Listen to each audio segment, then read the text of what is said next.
Welcome to the third and final video in the Masterclass Design series.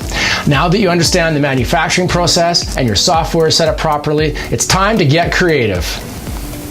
Designing for pins is very different than print or web. You're creating a product that's stamped out of metal, and sometimes you run into physical limitations with the equipment we use. So here are some tips and tricks unique to pin design. Tip number 1. Use enclosed shapes. Remember, we're injecting liquid into your design, and it needs a container to keep it from mixing with other colors. Keep your art simple. Tip number 2. Consider transparent enamels. Most people don't know that our enamels come in opaque and transparent finishes. You can get really creative. The transparent enamel allows you to see the base metal color.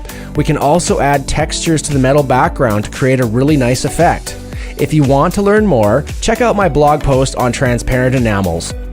Tip number 3. Explore electroplate options. A lot of artists overlook the fact that you can electroplate pins in a variety of finishes.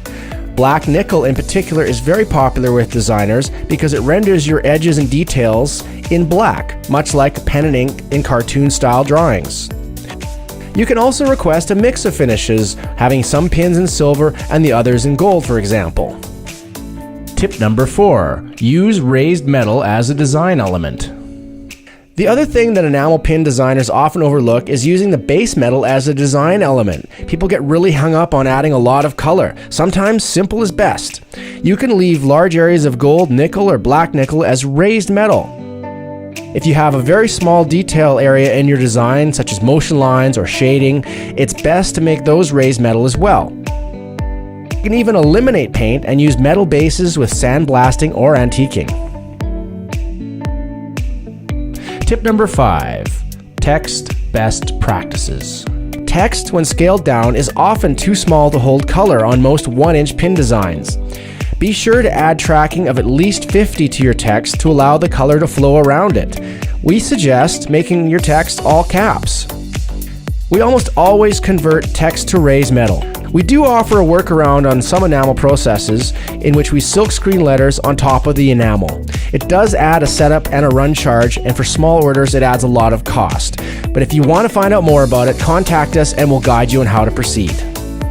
Thanks for taking the time to learn with me today. Designing pins can be very challenging, but once you get the hang of it, it's a lot of fun.